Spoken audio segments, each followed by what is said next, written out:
Hello, friends. Thank you for tuning into the Real Talk Sports Entertainment Podcasts, where opinions matter. I am Jeff Dennis, and with me, as always, is Kevin Alice and Ian Holt. Say hello, fellas. Jeff, your voice is so sensual. Oh, thank you.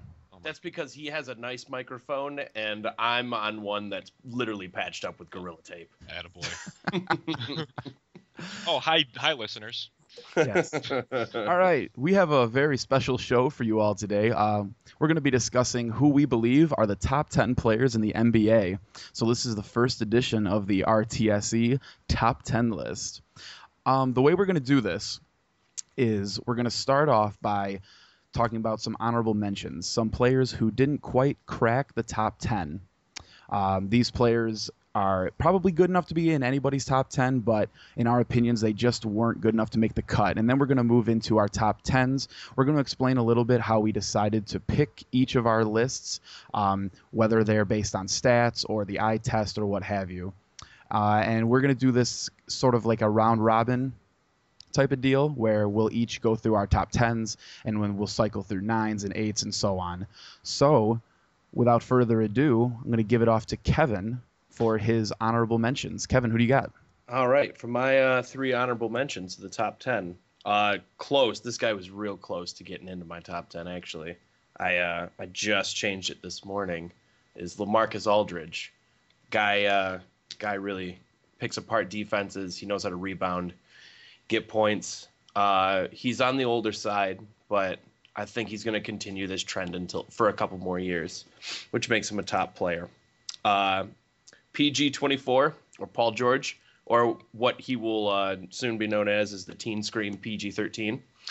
I think he, even with the injury, and that's going to keep him out for the season, I think he's probably going to come back and just be unstoppable. And judging from the stats alone last year and how young he still is, he can bounce back from this. And my last one is Stephen Curry. The Golden State Warriors finally got something together with Steph Curry without him being hurt all the time. And now he's really showing where he can go in the NBA, and I think that's a big thing for him.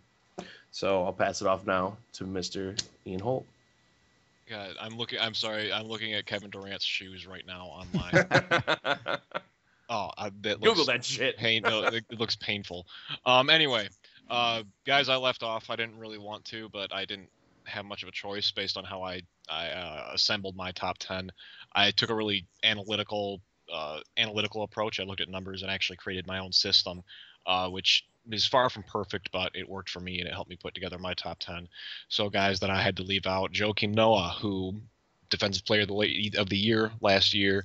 A lot of people are putting him in their top 10 this year. I think he's going to fall off. I'm looking at how much guys are going to contribute in the upcoming year.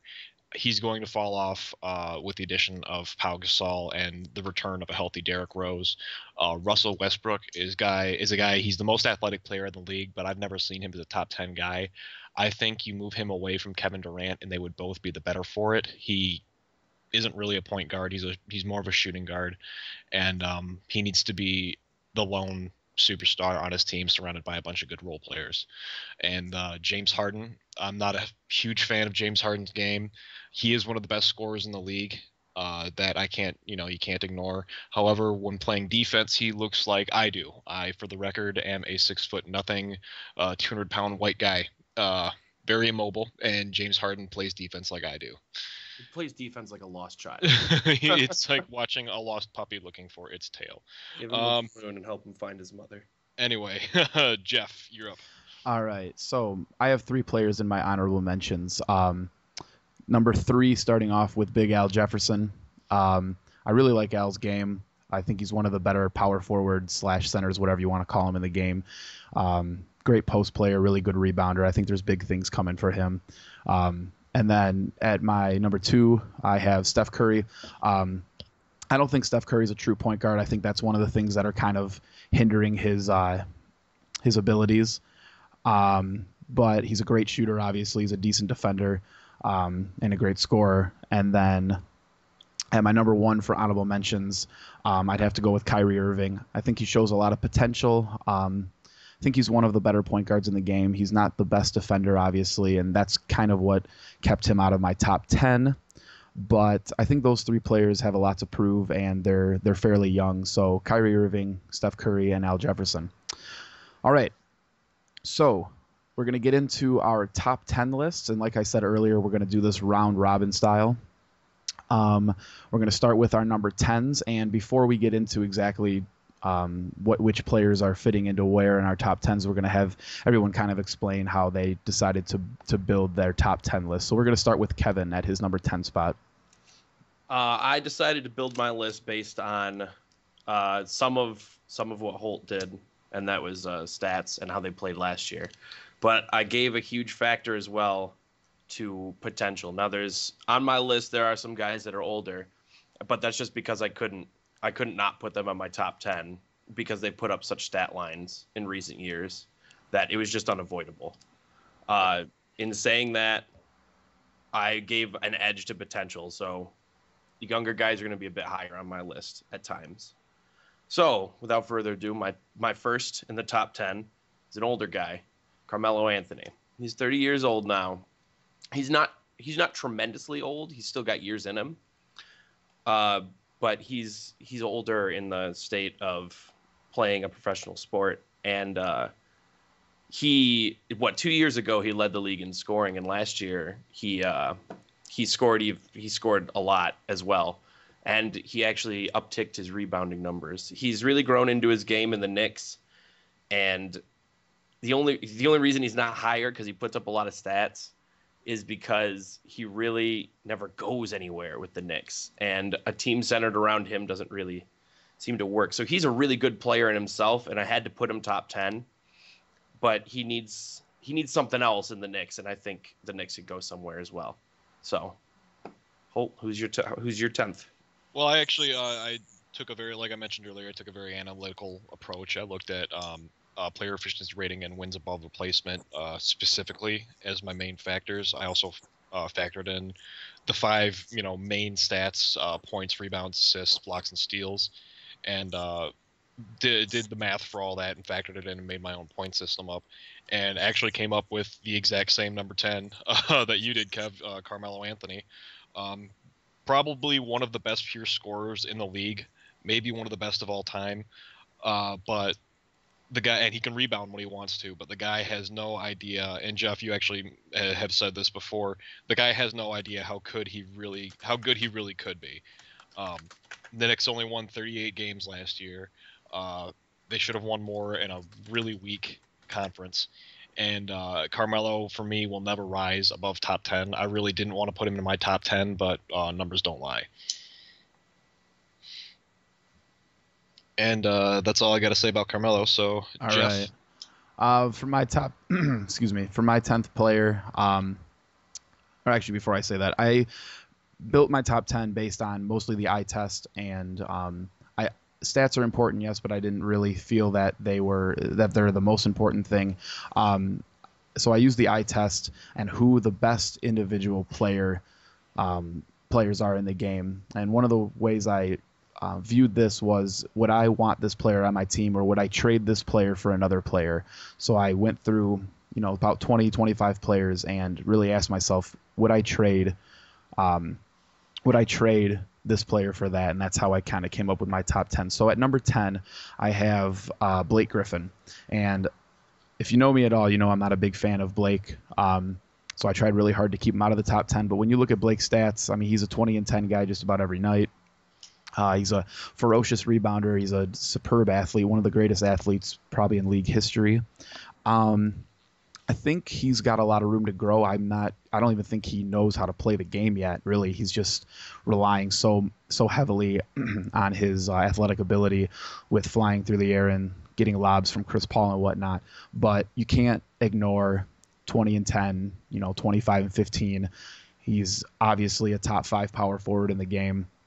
But he still has a lot of room to grow, and that's why he's not any higher on my list. So Blake Griffin for me is sitting at number 10.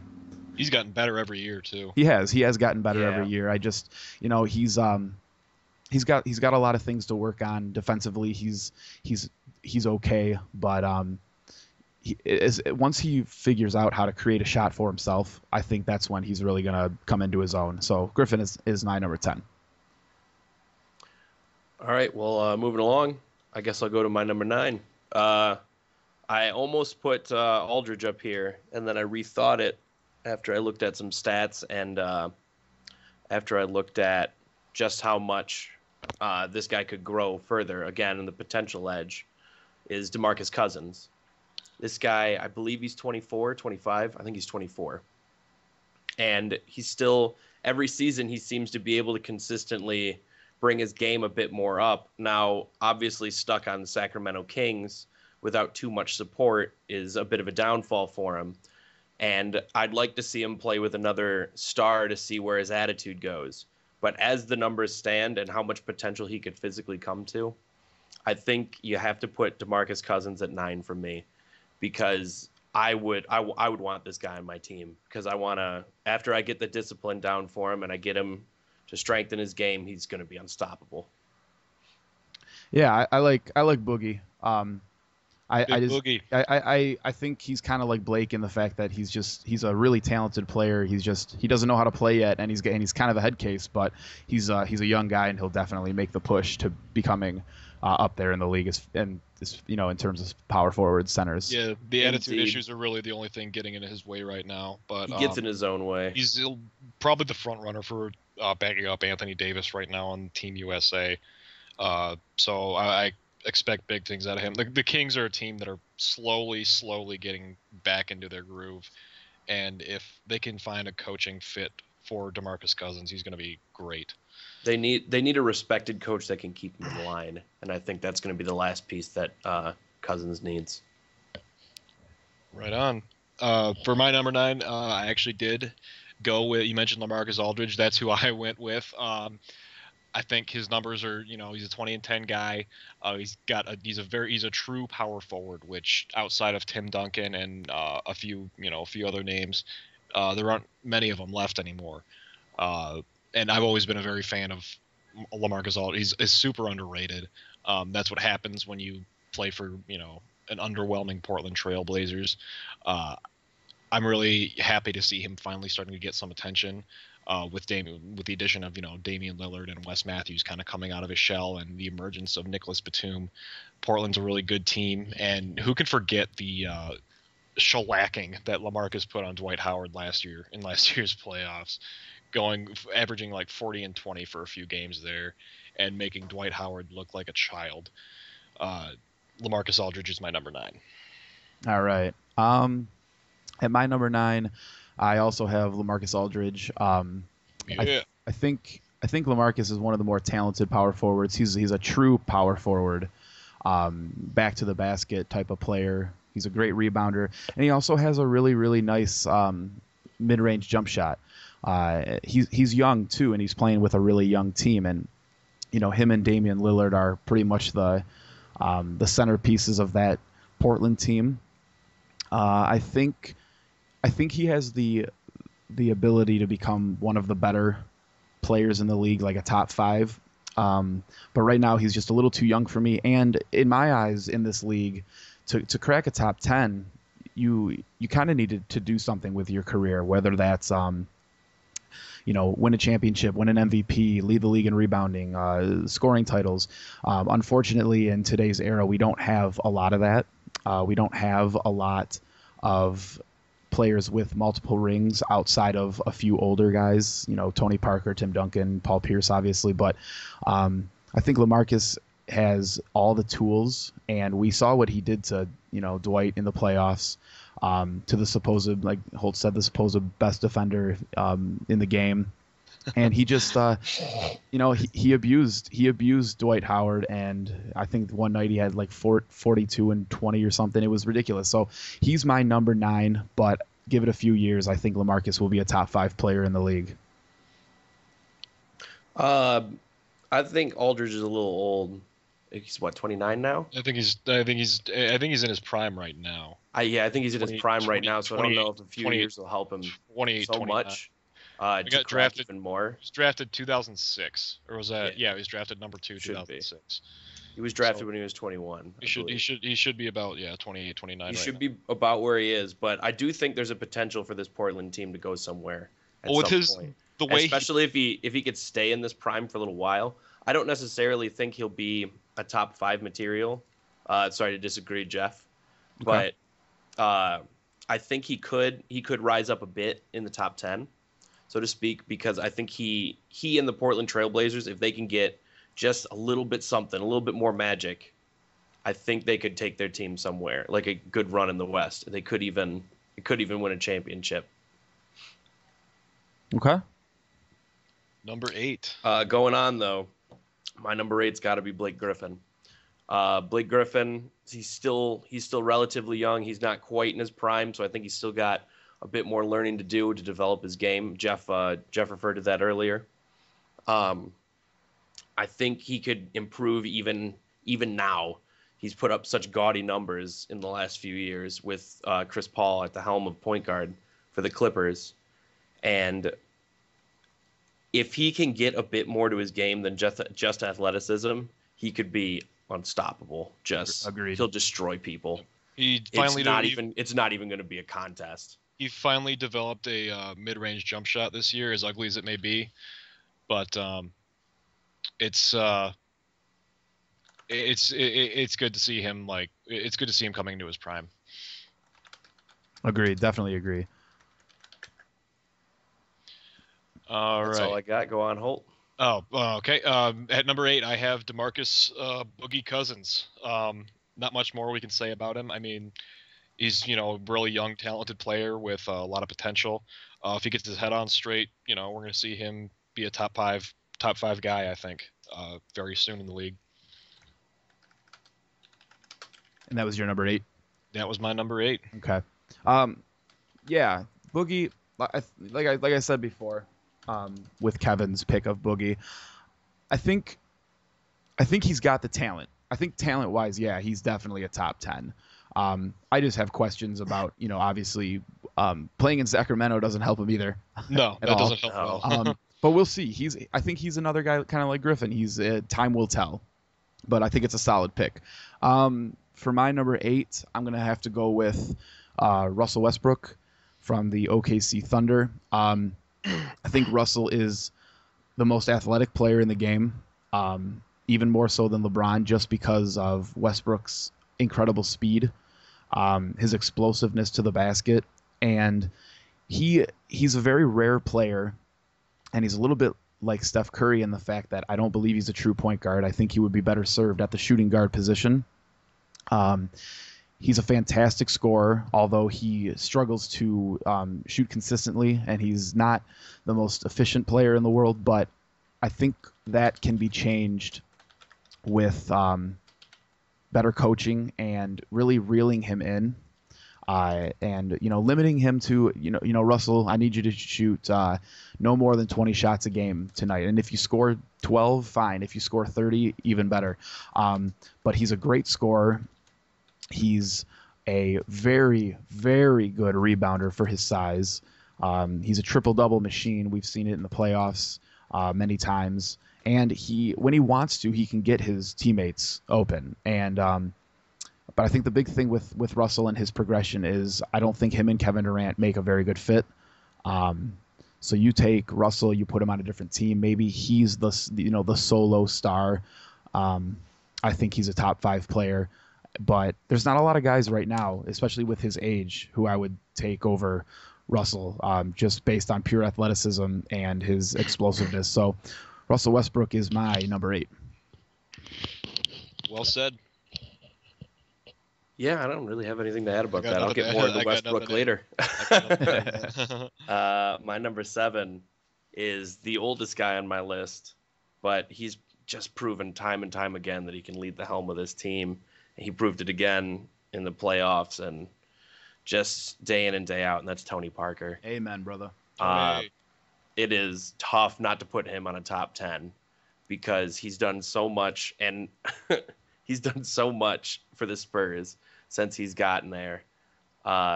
He's really controlled the team, controlled the atmosphere, along with Tim Duncan, obviously.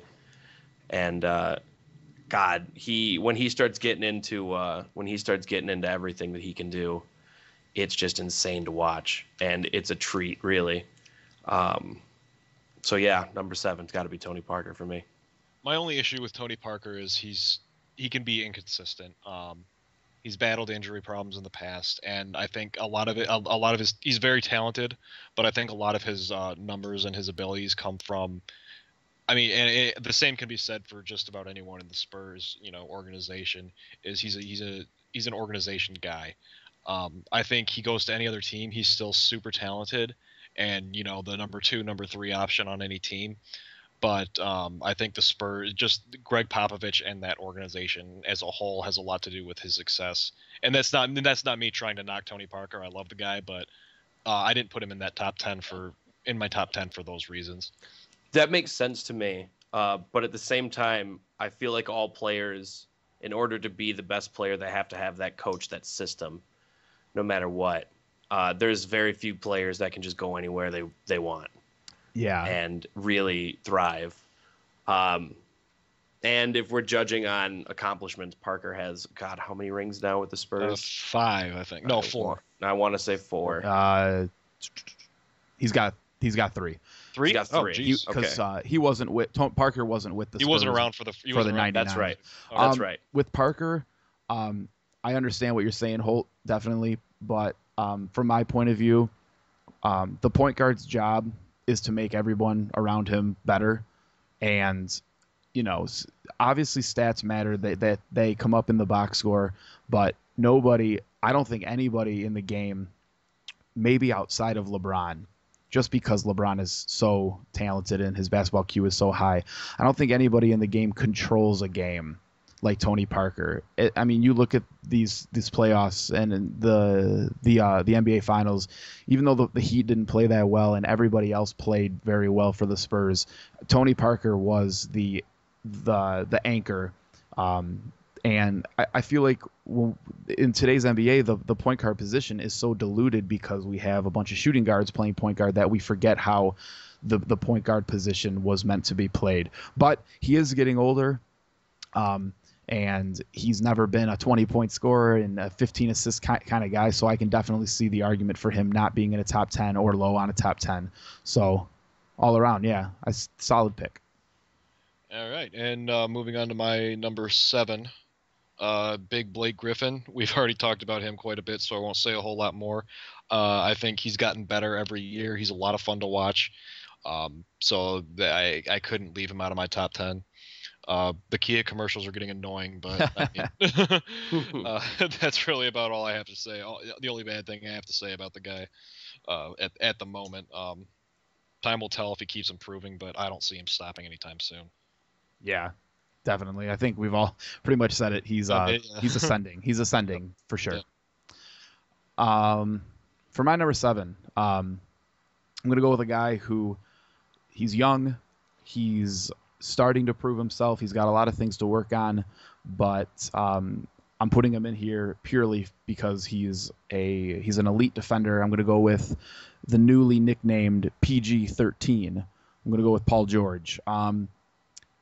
He's another guy I tried to either leave out of my top 10 or at least push to the back, 8, 9 area. But you can't deny Paul George's defensive abilities.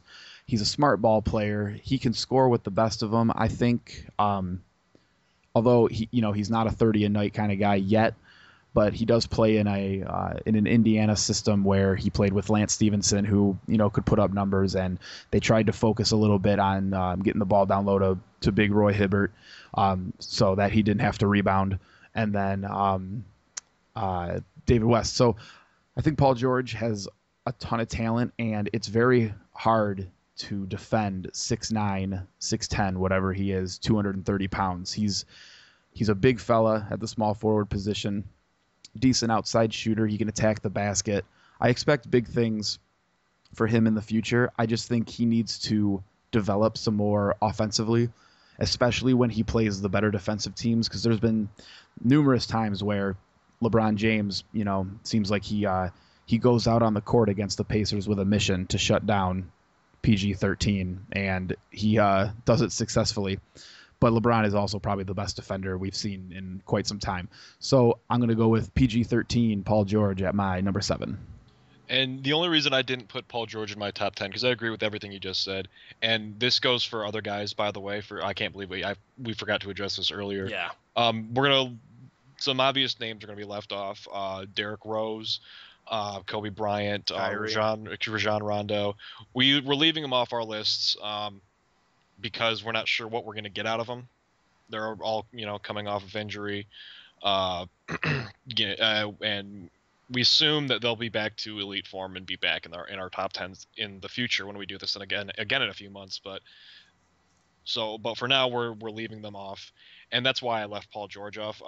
He's going to be out, and I couldn't include a top 10 guy who isn't going to be able to contribute this season. No, that's why I solid left point. Kyrie off mine as well. Right, and just to be clear, I apologize for not bringing that up in the introduction, that we would not be including Kobe Bryant, Derrick Rose, and Rajon Rondo, because I'd like to put it on the record. I'm going to put it on the record. Kobe Bryant is a top 5 player in the league still, and Rajon Rondo, in my eyes, is the best point guard in the game. And Derrick Rose is also a top 5 player, but we're not including them. So we'll keep the ball rolling. You're a Kobe Bryant fan, Jeff? I sure am. I didn't know that about you, Jeff. No idea. Kobe Bryant. I'm laying it down. Kobe Bryant is the second greatest NBA player to ever play the game. Let's move on. Let's move on. All right, Kev, you're up. Number 6. Yeah? Getting into number 6 now. This guy's still real young. I think he needs a change of location, and he could really shine in potential and be the star of a team.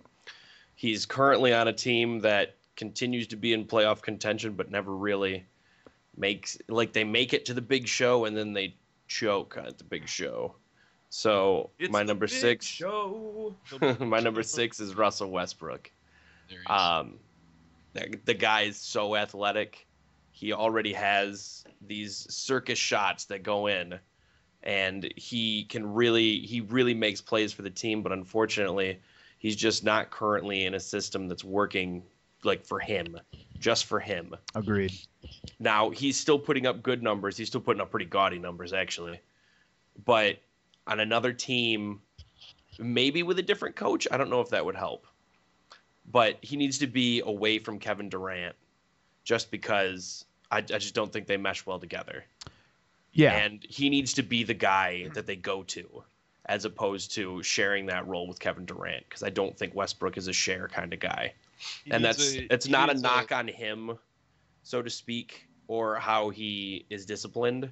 It's just that he needs to be the go-to. He needs a defensive-minded, kind of like Derrick Rose in Chicago. He needs a defensive-minded team with solid, building blocks and role players and a good support staff, where he can be the guy that drives that lane and scores 30, 40 points a game, while his guys chip in a few points here or there and then just defend. Yeah, I think that kind of system he's going to thrive in. And it's an interesting point you bring up, Derrick Rose, because when I watch these two play, I feel like they are so similar in their games. Explosive scoring point guards.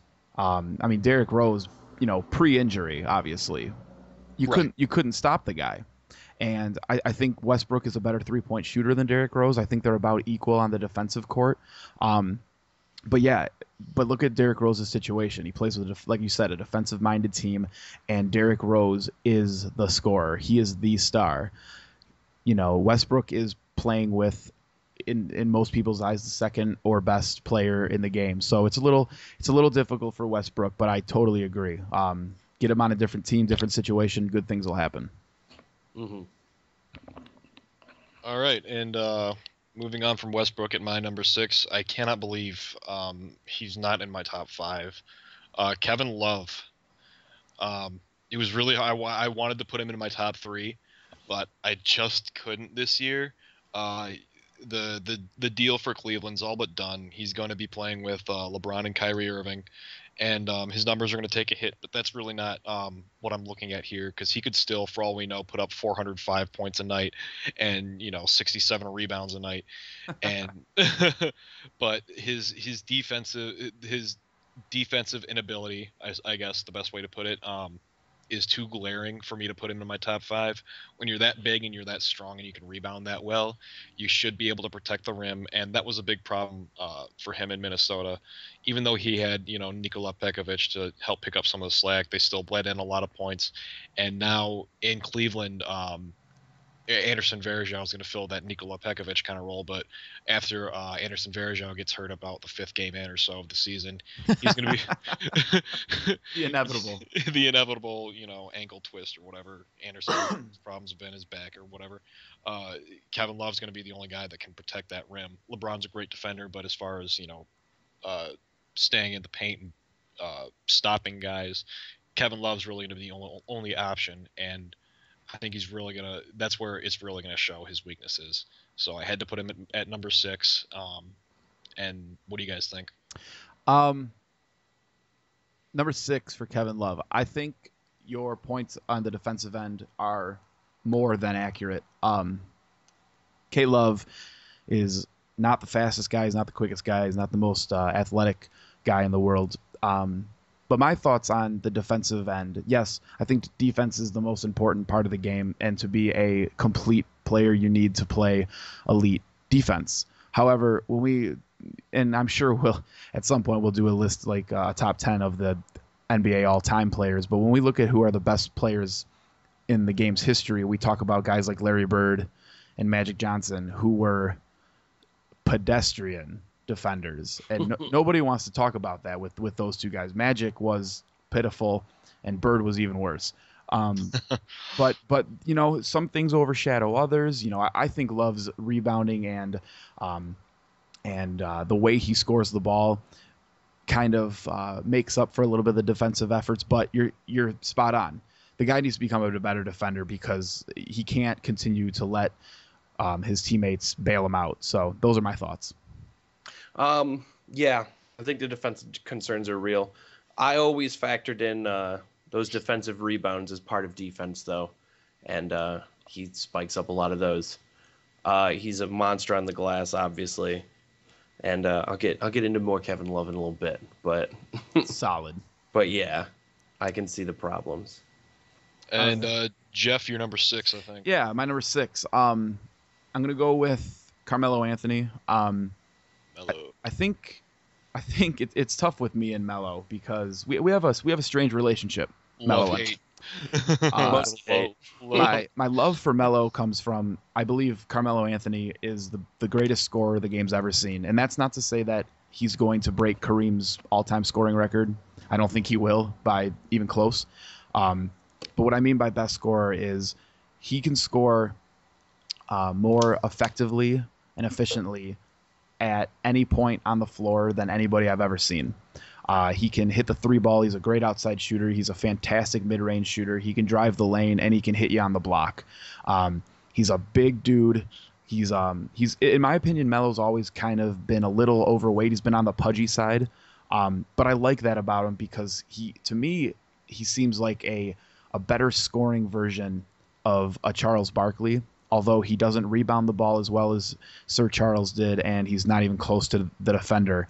And that's where my hate comes from him in the love-hate relationship is he doesn't realize how good he can be. He doesn't realize how great of a rebounder he can be. Because when he really gets out on the court and seems like he's determined to swallow up every board, he's a monster. He's 8-12. And defensively, too, he's so big and powerful. He's kind of like Kevin Love. He should be an elite defender because he's so athletic and he's so his basketball IQ is so high. But Melo would be in my top 5 if he were to dedicate himself to the defensive end of the court. And also, like I said before, in my list, to be great, for me to consider you great, you got to do something. And really, Melo has done nothing in this league he really hasn't done anything. So Melo's going to be just outside my top 5 at number 6. He pretty much put the nail in his own coffin as far as any concerns about a championship when he re-signed with New York. Obviously, he's going to get a lot more money there, but I know the Bulls were pitching him pretty hard.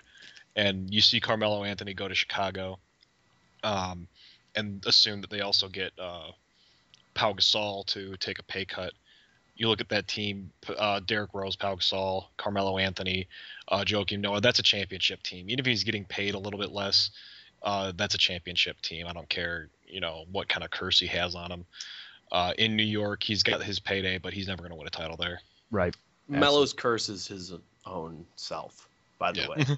People say the Melo his own curse, self. but it's not really the Melo Yeah. curse. It's just him making decisions.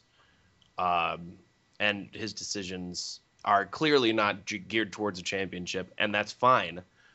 But I always felt like that's where you wanted to aspire to be in this league, not just to make money.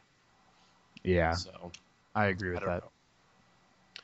know. Now let's get into the top 5, I guess. We'll start off with me. This guy has only been in the league for 2 years, but the potential of this guy to become a megastar is existent, and that is Anthony Davis, the Angry Bird cousin himself. The Angry Bird cousin. Fear the brow. All right, this guy, he led the league in blocks last year, I believe. What was it, 2.8 a game? It's like 2.8 a game, which is ridiculous. And he made such leaps and bounds of improvement since its first year that the sky is the limit for this guy. Sky's the limit. And he's only 21. He's going to if he keeps on this track, he's going to be destroying people. He might be, for his era, he might come to be one of the better power forward / centers out there. Agreed. And New Orleans is really building a team around him now, and they all seem to be working well together. And I think, like I said in a previous podcast, that they're my dark horse this year. I think they could go somewhere with this. They could really, really make a push here. And Anthony Davis is a key point. And he's a fantastic ball player. 2 years ago before he was drafted, they were touting Anthony Davis as the unequivocal, number 1 overall pick. They were saying he was the next LeBron, the next king in this sport. And his rookie season didn't really indicate that. But he came out swinging his second year, and he is definitely going to be on the rise. You could tell how good he was when he played on the Olympic team, just for those short bursts a few years back. But, I completely agree with everything you said. He's elite defensively. He can put up 20 and 10 guy. And on top of that, he's got a great head on his shoulders. He's going to develop into a really good leader. I can't say nothing. I can say nothing but good things about him. I guess I have one concern, and that's injuries.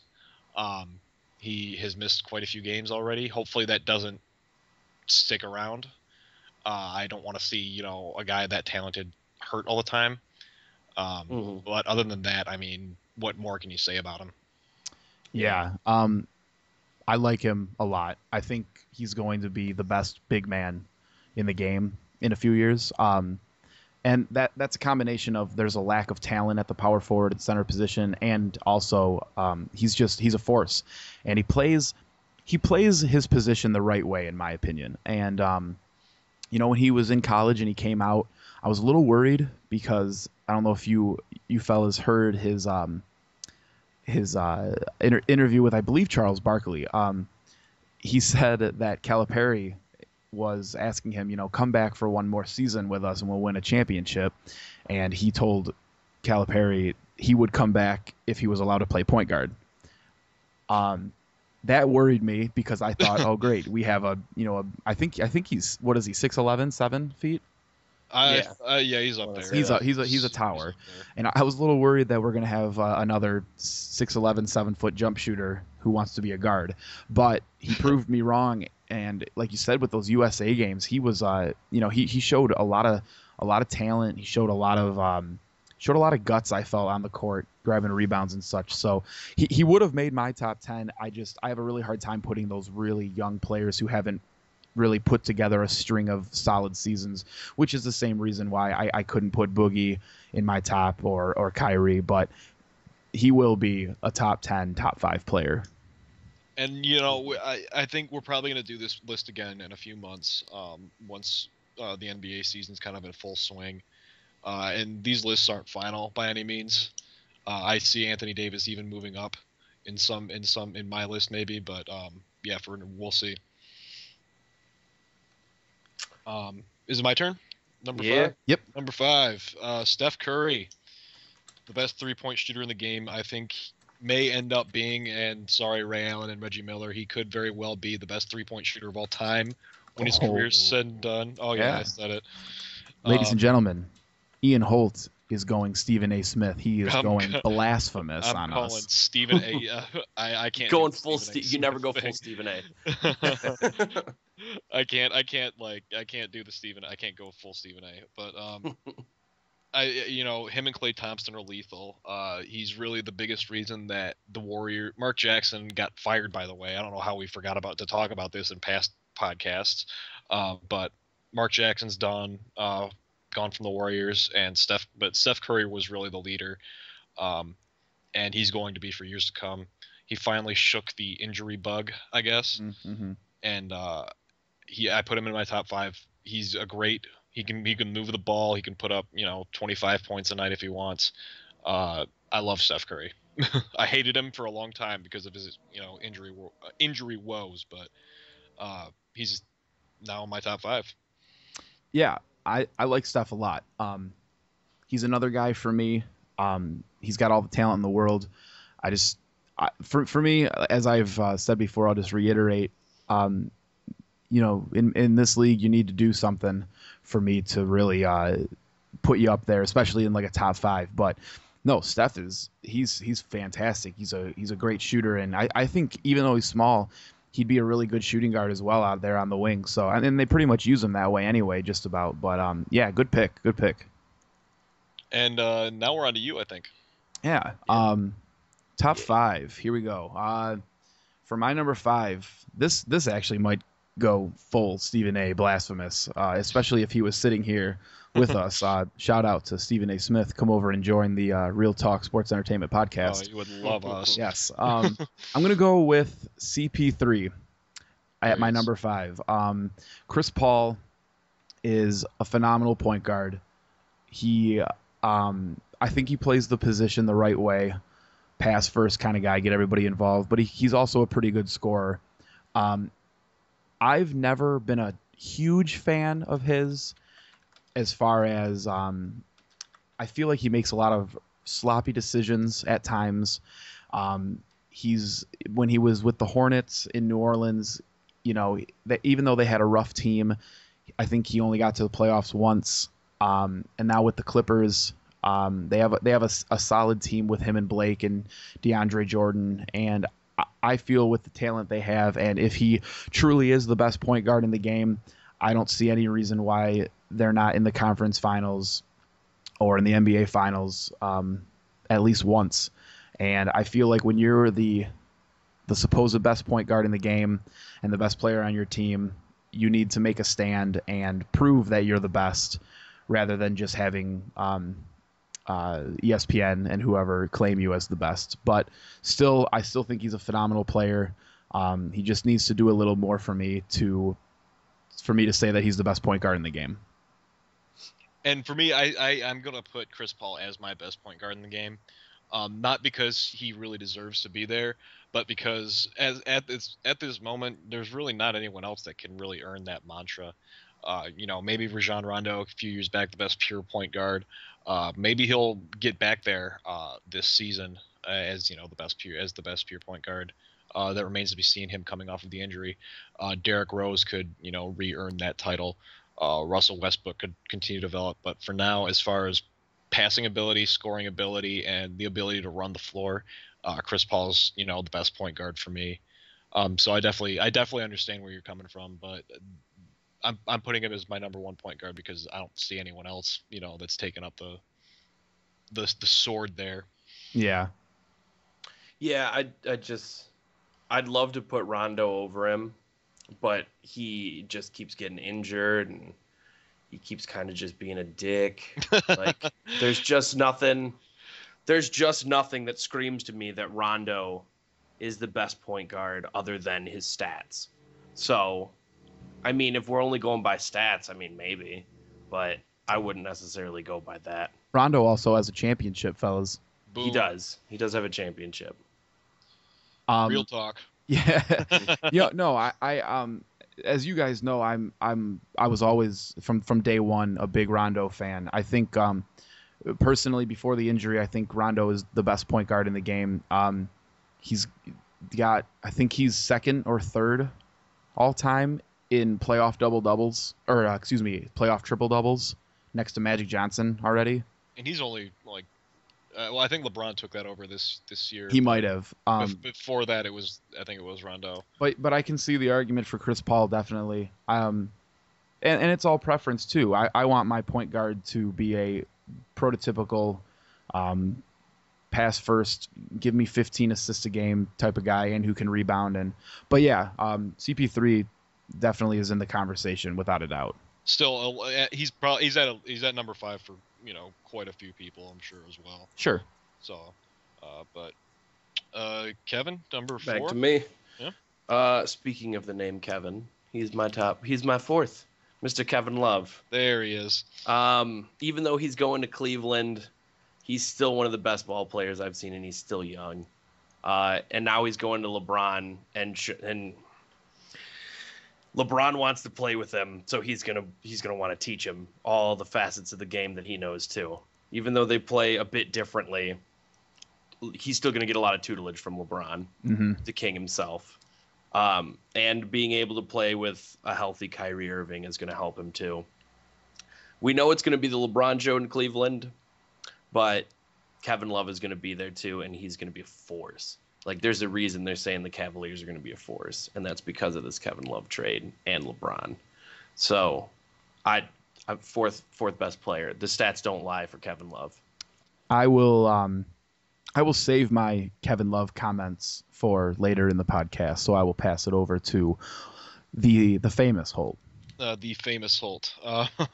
Well, at my number 4, we actually just talked about him, Chris Paul. Number 1 point guard in the game for me. For a lot of people. What more can we really say about him? He averaged almost 11 assists a game last year, over almost 20 points a game as well. Led the Clippers into the playoffs, got stomped on, but I think a big problem with that organization right now, and obviously this has no bearing on his talent, the Donald Sterling fiasco was a huge distraction. And Doc Rivers needs to just shut his mouth when he's talking to the media sometimes. Just talk about the game. Don't bring outside stuff into it, because it's just doing nothing but distracting your guys.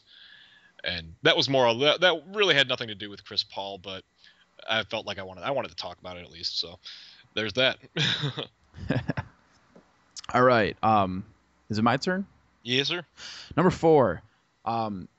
With the exception of Rajon Rondo, as we talked about before, I'm going to put my number 4 as who I think the best point guard in the game right now is, and that is Tony Parker. There he is. I think Tony Parker he's going to be he's already a top 10 point guard of all time.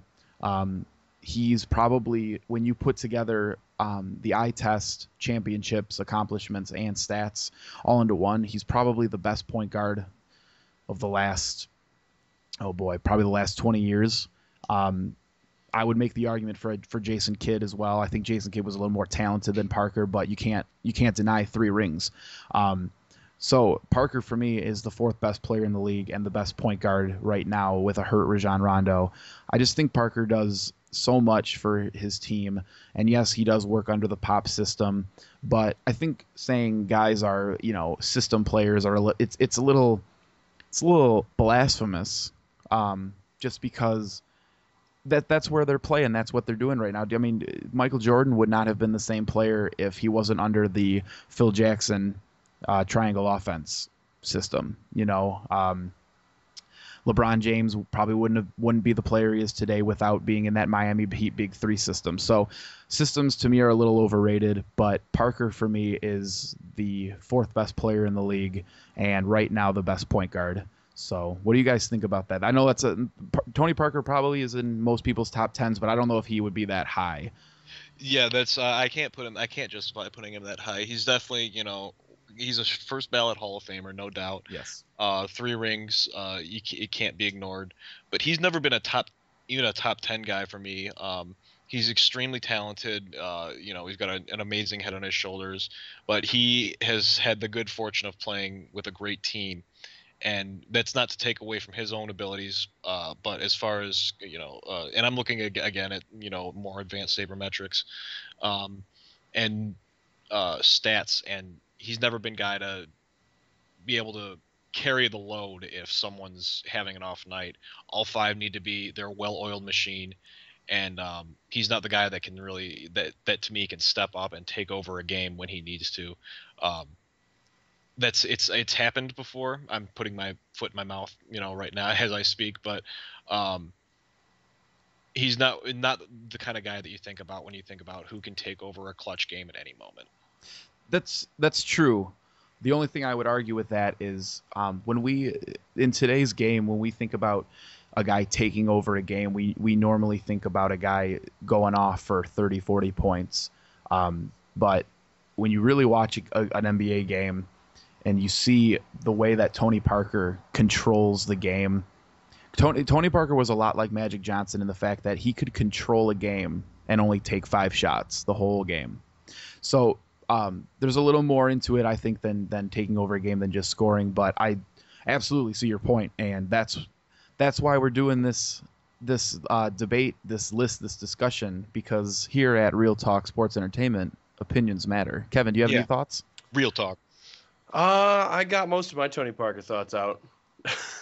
Solid. He is under the pop system. Obviously, we've alluded to that probably a couple times now.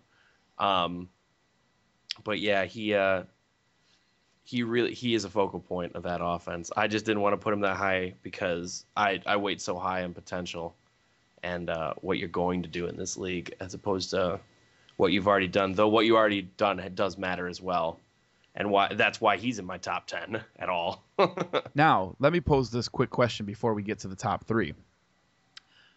What happens if this season Tony Parker has a typical Tony Parker season, 14 to 15, 16 points a game, anywhere from 5 to 10 assists, and the Spurs win a second straight, and Tony Parker claims a 4th NBA title?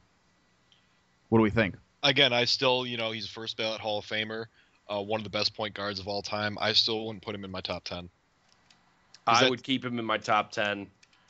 I don't know if we'd go any higher, though. And it's hard for me to say this without sounding like I'm trying to insult him, because I'm not.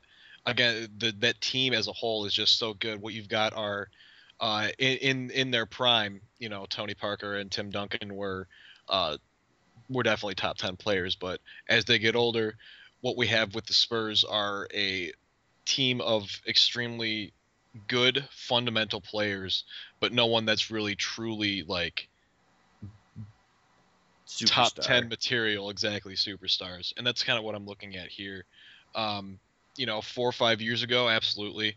Now, I still can't. It's like the 2004 Pistons, anyone on that roster, you wouldn't really say, all right, this is a top 10 guy.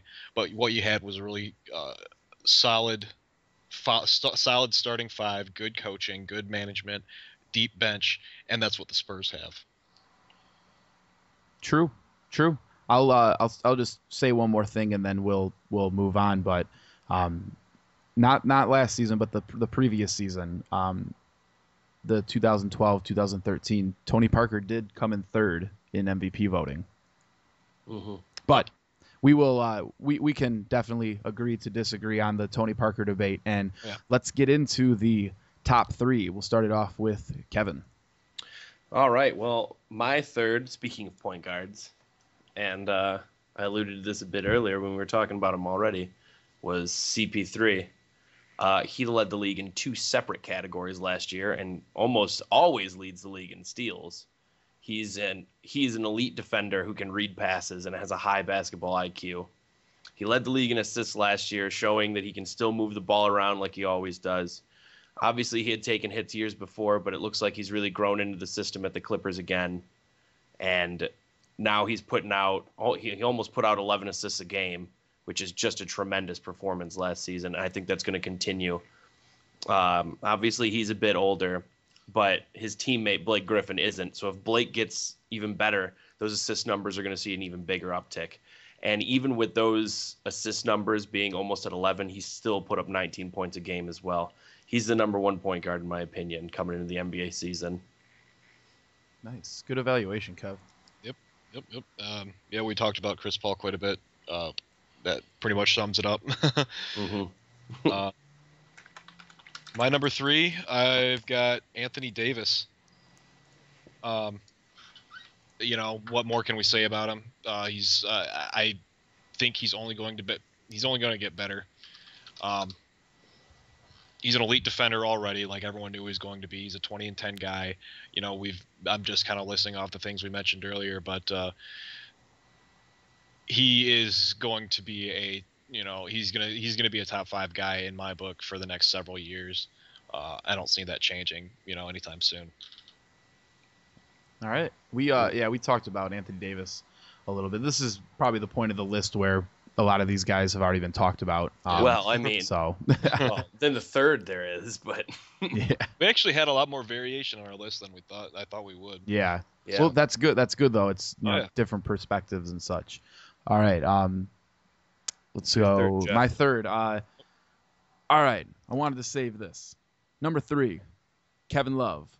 Oh. And I'm gonna put Kevin Love just by the smallest margin at number 3 behind number 2. Kevin Love, in my opinion, is the best power forward we've seen since the emergence of Tim Duncan. Tim Duncan was drafted, I believe, in the 96 or the 97 season, and is probably the greatest power forward to ever play the game. And when I look at Kevin Love, I see a guy who can play the prototypical 4 position on the block, back to the basket, drop step, 2 points. His post moves are just phenomenal to watch. His basketball IQ is through the roof, and he can play the stretch 4. He's probably a top 3, top 4 3-point shooter in the game. Obviously, we talked earlier that his defense is pretty rough, and he needs to obviously work on that. But a big thing for me to make this decision when I finally made my decision as who the best power forward in the game was, and when I really jumped on that the love train, if you will, the love bandwagon, was last season when I think it was in the back half of the season when the Clippers played the Wolves, and there was the big how-to about who the best power forward was in the game, and we were going to find out tonight with Blake and Love going at it. And Blake played very well, don't get me wrong, but Kevin Love tore him to absolute shreds. I think he had 44 and 25. And when you do that against the second best or first best, in your opinion, power forward in Blake Griffin, you are the best power forward in the game. And I expect big things going to the Cavs. I think Kevin Love is finally going to have teammates because he didn't have many of those in Minnesota. I think playing with LeBron is going to be the best thing for him. I think his points per game will go down just a bit, maybe like in the 23, 22, 21 area, but his primary focus, I think, should be and will be grabbing 15 to 20 boards a game, and I think he's going to do it. And I personally think Kevin Love has a real shot at an MVP next year because of playing with LeBron James. So Kevin Love is my number 3. And that's, really well said. I've already voiced my concerns about Kevin Love earlier. The lack of defensive ability. Maybe we'll see that. New coach in Cleveland, unproven on the NBA level, so we'll see what happens there. We should see a downtick in Kevin Love's numbers. And frankly, LeBron, actually all three of them, we should see a downtick in their numbers, just ever so slightly. What will really be the proving point for Kevin Love and LeBron and Kyrie are how they decide to help each other and where they improve. And we should see, his rebounds go up even more, which is insane to think about. Yeah, and we should see his points go down, and his assists should go up too. He's absolutely. He's a good passing big man. And like I said, the only thing is the uncertainty of going to a new squad and playing with true superstars for a change, which is why I couldn't put him higher on my list. But I wanted to put him at my number 3. I think he is the 3rd best basketball player in the league. I'm right there with you, but I couldn't put him any higher than 6 on my list. That makes a lot of sense to me. Obviously, I put him at 4, but yeah, Kevin Love is going to a system where we don't know how they're going to work yet. Obviously, LeBron is very open to working with the two, which is a good start. And I just want to see how they all fit, because obviously we saw the first year with Miami go all the way to the finals, and then it just seemed like they didn't work together when they got there. Everyone wanted to be the superstar, and then they came back a year later and dominated.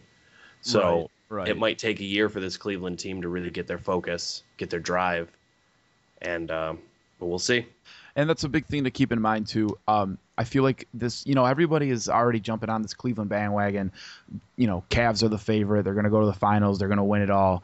I feel like this season for the Cavs, no matter what happens, it should be treated as a wash, because you're bringing in basically a new, you're only acquiring one new player, but the dynamic of the team is going to change so much that it's very similar to getting an entire new roster. So I think we need to take this season for the Cavs with a grain of salt.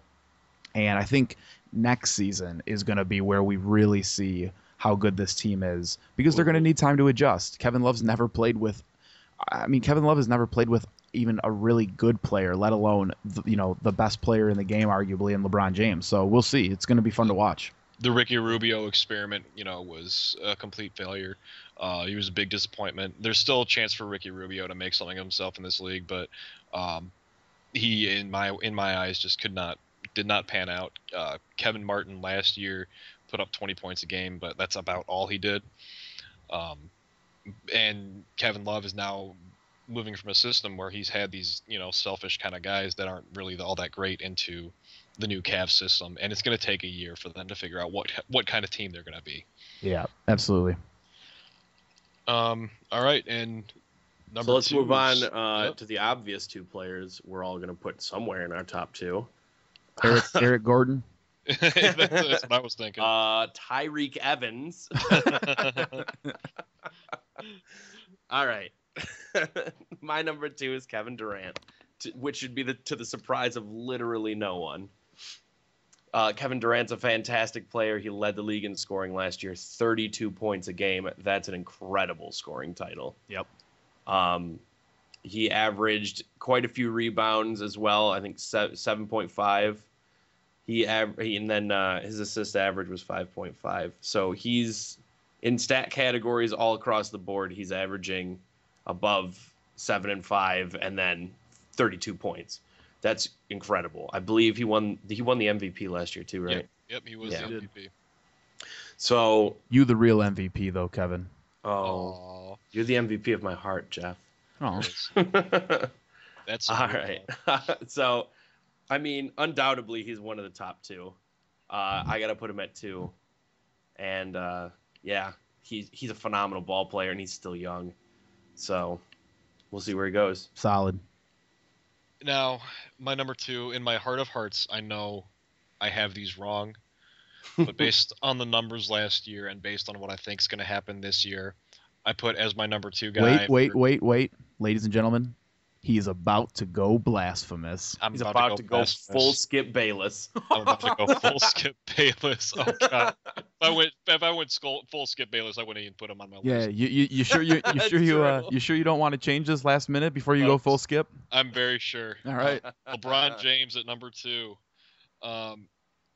Didn't win the MVP last year. Obviously, that's not really a contributing factor, but Kevin Durant won the MVP for a reason. He was the best player last year, and I think this year he will be the best player again. I know in my heart of hearts, I would take LeBron over Kevin Durant any day of the week. But you can't ignore the numbers that Kevin Durant put up, and you can't ignore the things that he did for the Thunder. Yeah, they didn't make it to the finals, but I think their time's coming. I think Kevin he's only 25. He's going to get even better, which is sick to think about.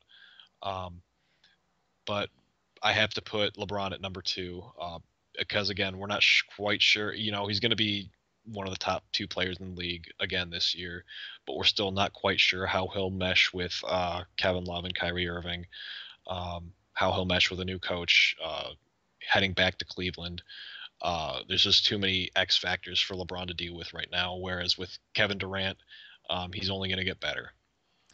Yeah, solid observation, and you didn't go full blasphemous. I didn't go full blasphemous. No. I tried my best. Yeah, it was a good mix. I agree. Kevin Durant had the best year last year, so 1 and 2, those are the top 2 players, going. So it's really a matter of opinion on that point. Kevin, you got thoughts on that, sir? I mean, yeah, it all makes sense to me. Yeah, Durant, if we're just going by last year, Durant had just a heck of a year. And, LeBron's stats went down a bit last year from the year previous, so I could see arguments for Durant being the top now. All right. My number 2, like Kevin, I'm going to go with Kevin Durant. I think Kevin Durant he's a phenomenal player. He's a great scorer. I think he's going to go down as one of the greatest scorers we've ever seen. And he has a Pokemon named after him. What? Oh my gosh, he does. Yeah. It's a tiny armored bug Pokemon. Yep. And yes, Called Durant. Sure is. But oh my god. My thing with MVPs, I think it's the most misunderstood and misused award in the league, because it's called the most valuable player, first of all, which if you're going by valuable, I think Kobe Bryant wins that flat out, because we see what happens when he doesn't have a good year. Fair enough. Yeah. That's But fair. to me, the MVP means who played the best, and that doesn't necessarily mean you're the best player. So for me, Kevin Durant winning the MVP, it just said that he had the best year. And granted, it was a phenomenal year. We haven't seen a year like that in a long time. But I think Kevin Durant, it's getting to that point where it's time to win. It's time to win a ring. Like it or not, guys in this league all time are going to be judged, not entirely, but they're going to be judged by championships. And Kevin Durant needs to get to the finals again, first of all, and he needs to win that ring to get the monkey off his back. And frankly, if he doesn't soon, I think the criticism that LeBron was beginning to get in his last years in Cleveland and that first year in Miami, I think they're going to be warranted for Kevin Durant. If you're going to be the MVP and you're going to be a top 2 player and arguably the best player, it's time to win a ring. So for me, Kevin Durant, not the best. He is behind my number 1, which we'll get to in a second, but Kevin Durant is my number 2. It's going to be obvious from here, I think. Oh, you might think that. You never know what's going to happen on Real Talk. You never know who you're going to put in number 1. So let's get to our number 1s. Kevin Alice, start us off. The King, LB23, LeBron James. It's 23 again, isn't he? Yeah, he is. Sure is. Blasphemous. A little blasphemous, I'll give you that. But LeBron's got to be top.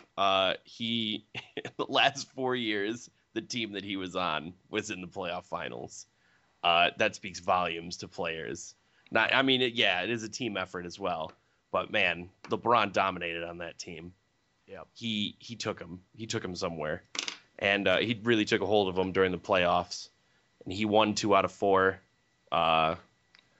Obviously, the ones that they lost were kind of bad. They fell apart.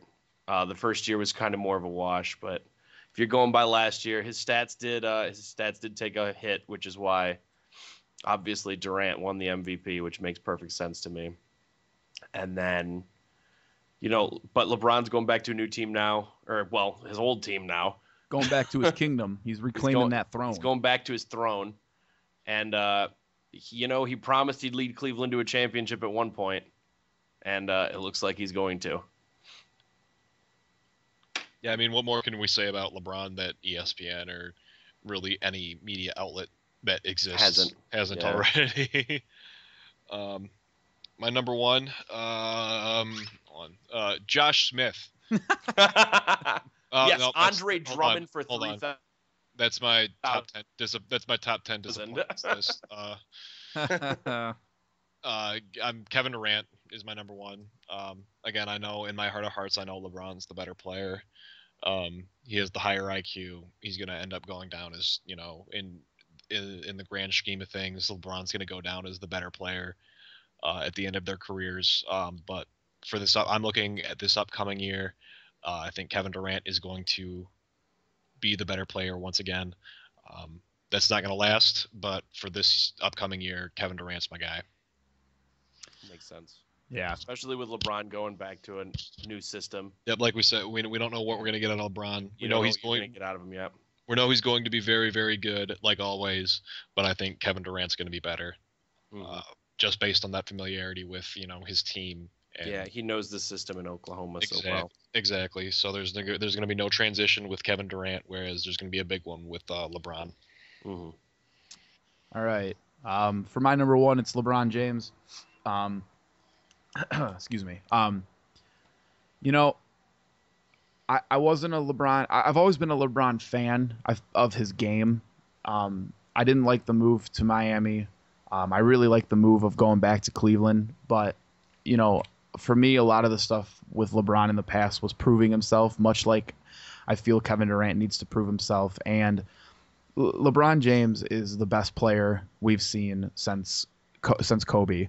And a lot of people, will put LeBron over Kobe. I'm not one of them, but he is unquestionably the best player since Kobe Bryant. And the things LeBron can do on the court based on his physical gifts, being 6'8", 6'9", 250, and also with his basketball IQ, it's astounding. And I feel like if LeBron wanted to, he could lead the league in scoring. I feel like if he wanted to, he could lead it in assists. He could lead it in rebounds. He could do pretty much whatever he wants. I feel like he's the ultimate team player. He's very much like Magic Johnson rather than Michael Jordan, even though the world likes to compare him to Michael. And he's got 4 MVPs, 2 NBA titles, and even though he wasn't the quote-unquote MVP last year, I mean, who would you rather have had? One went to the finals, the other one didn't. And that's not to say Kevin Durant didn't have a great year. Like we said, he had a great year, but people, you need to remember too, there was a year in, 1993 when Charles Barkley won the MVP over Michael Jordan, and Michael Jordan proceeded to beat the Phoenix Suns 5-1, or 4-1 in the NBA Finals. So to me, it's LeBron, and I feel like we'll get into a little bit more discussion about this in a second, but just to wrap this top 10 up, I feel like this is the biggest gap between the first best player and the second best player in NBA history. I feel like LeBron James is so far and beyond anybody else. It's not even funny. So those are our top 10s. And just to reiterate real quick, we're going to go one by one and just quickly list off those 10 players 10-1 to give you guys a better feel of what our top 10 lists look like. So we'll start with Kevin. He's just going to rattle off his top 10. All right. In review, my number 10 was Carmelo Anthony. My number 9 was DeMarcus Cousins. 8 was Blake Griffin. 7 was Tony Parker. 6 was Russell Westbrook. 5th was Anthony Davis. 4th was K-Love. 3rd was CP3. Oh, the 3 worked there too. The 2nd was Durant, the Bug Steel type. And my first was the King. Solid. What about you, Holt? At number 10, Melo. At number 9, LaMarcus Aldridge. At number 8, DeMarcus Boogie Cousins. Number 7, I forgot how to count down from 10. Blake Griffin. At number 6, Kevin Love. Number 5, Steph Curry. Number 4, excuse me. See, there you go. Chris Paul. Number 3, Anthony Davis. Number 2, LeBron. and number 1, Kevin Durant. Okay. Well, I like our list. I'm looking at them right now. There's definitely some agreement between the three of us, and Jeff, also, what was yours? Wow, look at me. That's how little I care about. Mr. Host of the show doesn't think he has to read. Yeah, really. Nope. Mr. Mediator. I already forgot my top 10. No, sorry. my top 10 was Blake Griffin at 10, LaMarcus Aldridge at 9, Russell Westbrook at 8, PG-13 Paul George at 7, Carmelo Anthony at 6, CP3 at 5, Tony Parker at 4, Kevin Love at 3, Kevin Durant at 2, and LeBron James at number 1. So, as I was saying, there's a lot of agreement between the three of us, and there's a lot of variance, which is good because this is what this show is all about. Opinions matter, and it sparks debate in a respectable way. So, with these top 10s, as I think I told you guys earlier when we were kind of making these lists and planning out the show, I was thinking to myself, like, when you go like 1 through maybe 3, 4, 5 in that area, it's kind of obvious, and there's a little bit of variance between the three of us, but it's relatively similar. I felt like when I got to the back half of this list, I realized how weak the league really is as far as the stars. I mean, do you guys agree, or did you feel the same way, or what? I don't necessarily agree with the lack of stars. I think it's not. I think it's not as obvious as it would have been, 20 years ago. Because there was a lot of talent. The difference between now and 20 years ago was, I think role players and bench players were a lot better back then. Oh, And totally agree. they had a hand in making the stars that we know today look a lot better than they may have been. And on to play devil's advocate a little bit, we've got so many guys that are so talented and so big and strong and fast. Basketball IQ has definitely gone downhill in the past 20 years. But as far as athletic ability and new strategies and what have you, nowadays it's just harder to tell who the stars really are. You've got the elite, but I think superstars with today would stack up just fine with superstars from eras past. Yeah. Yeah, I don't necessarily agree that there's no talent, but the basketball IQ definitely has went down. The league is really catered more to athleticism. Even just looking at this list, like Westbrook and Griffin, and even Cousins, like the basketball IQ isn't quite there for those players, but they just make up for it so much in athleticism that it doesn't even matter. And really, I don't know if it's that the players are more physically fit or train more now than they did. Like, they might focus more on strength and conditioning in practice more than their basketball IQ, and they're just banking on out athletically performing the other player. So I don't know what it is that changed this, but that's kind of what it seems like it's been. I totally agree. I think physical abilities and athleticism have trumped basketball ability in the league because, we hinted at it with Blake Griffin, or at least I did. Blake Griffin's not a very good basketball player. He's a freak athlete, and he's a high flyer, and he can run and jump with anybody, probably better than anybody. But it's hard because when we compare eras, it does seem like today's athletes are bigger, stronger, faster, better trained. The nutrition's probably a lot better. We scientifically, we just know a lot more about physical training and things of that nature. But for me, when I look at this top 10 versus maybe a top 10 of the 90s or a top 10 of the early 2000s and even the 80s, I look at guys like Blake Griffin, LaMarcus Aldridge, Boogie, Anthony Davis, and granted, they're still young and they still have a lot to prove in this league. But I look at my top 10 from the 90s, and it's like Karl Malone, all-time great, probably the second best power forward ever. Charles Barkley, probably the third best power forward ever. Magic Johnson, the best point guard ever. Like when I look at these top 10s, there are all-time great players. And I don't know if that's a generational thing or if that's just some players aren't coming to their own quite yet because they're so young. But obviously time will tell on that debate.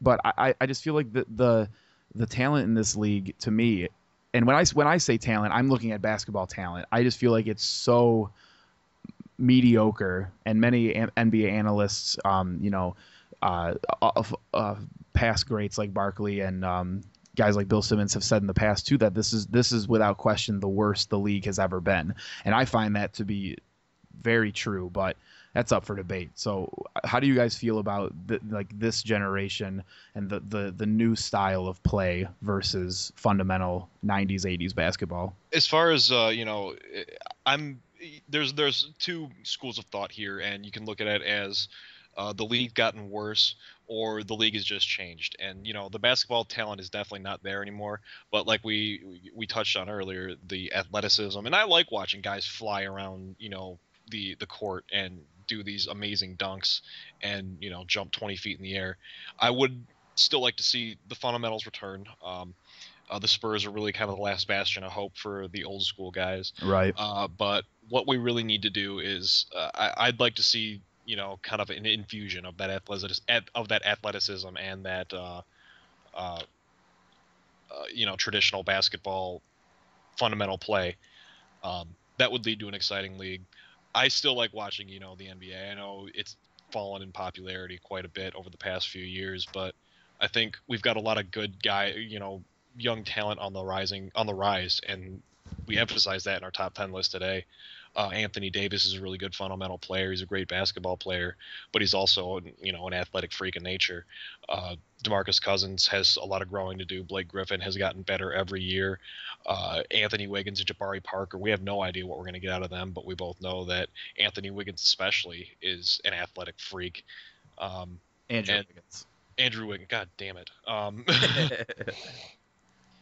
Well, so I just kind of took away all my credibility by screwing up his name there. So I'm just going to give it over to you, Kev. Well, while you guys were talking, I was kind of just thinking on this. I don't know. Now, obviously, we were just speaking on the basketball IQ lowering, and I agree with that. But I think it's just because the league has gotten so much more flashy.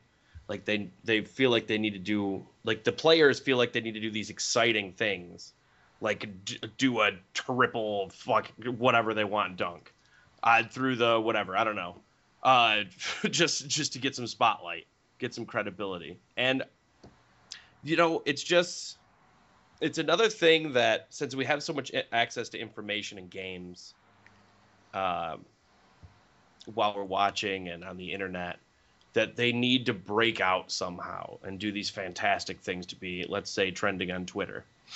Good point. So now that puts all this pressure on the superstars and the guys to be athletic instead of honing their basketball IQ, because basketball IQ, I guess to them now, just it's not as exciting as everything else people could be watching. A close game is exciting, and basketball fundamental will get you to a close game. But they're training this athletic IQ or this athleticism more of what I was saying into just getting out there, getting their name out there, making more money, sponsorship deals, everything like that.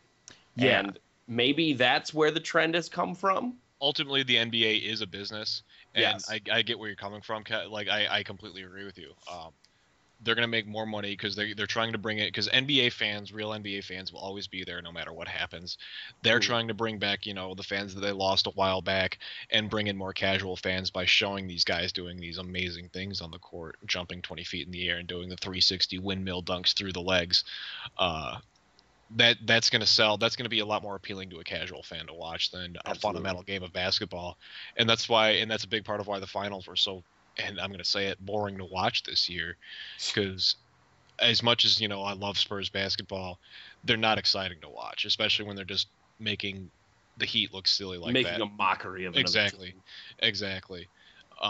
So it's a lot like watching Alabama versus LSU. There you go. They're gearing the league towards a more athletically inclined style of play, and that's never been more obvious. And some guys aren't able to keep up with that. That's why there's such a big gap between college play and NBA play. Yeah, and it's a good point that the NBA is a business, because the NBA is catering right now to the young audience, 14, 15, 16-year-old kids, and that audience wants to see Blake Griffin in the dunk contest flying through the air and the athleticism. But from my point of view, I like fundamental basketball. I thoroughly enjoyed. Well, I love watching the Spurs, but the Spurs don't get a very big NBA draw because Blake Griffin and CP3 are on TV, and from my perspective, it's fundamental basketball will always trump athletic ability, and we saw That's that. why the Spurs keep winning. Exactly. That's why the Spurs keep winning. That's why the Boston Celtics won the year when they had Paul Pierce and Kevin Garnett and Ray Allen. And we forget sometimes all we really talk about anymore with the great Michael Jordan is how great of a dunker he was and how many points he could score. If you watch a Michael Jordan highlight film, that's one thing. But if you watch a full game, you'll realize he's the most fundamentally sound player we've ever seen. Defensively, his hand, the correct hand in the passing lane. His footwork was always perfect. He knew angles, rebounding the ball.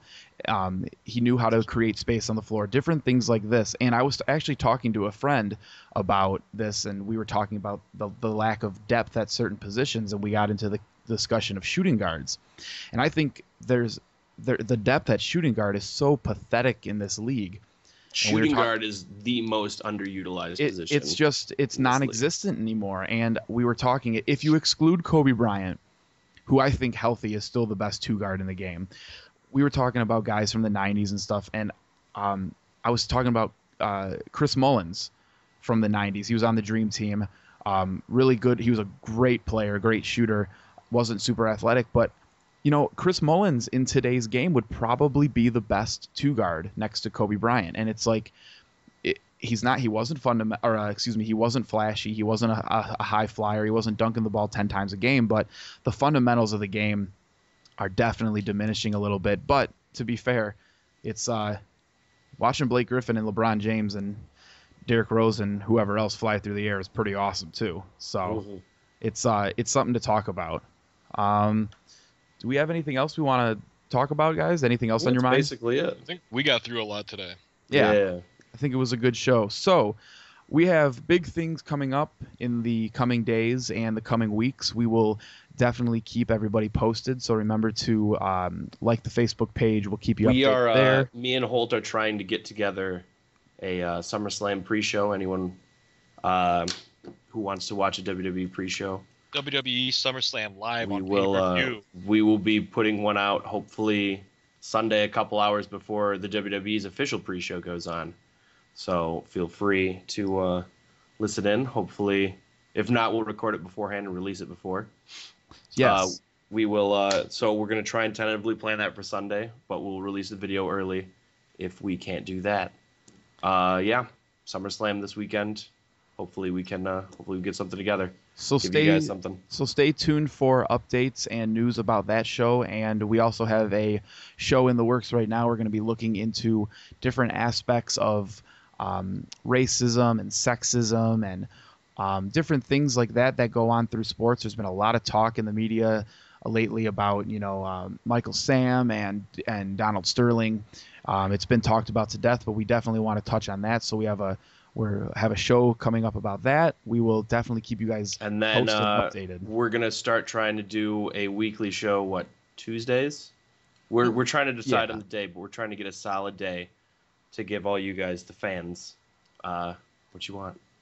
So remember to like us on Facebook, follow us on Twitter, check out the YouTube channel. This podcast will be posted in just a few hours, so we will post that to the old Facebook and shoot it out there on Twitter. So thanks a lot, guys, for listening. This is Real Talk Sports Entertainment signing out. Thanks for listening. Thanks, everyone.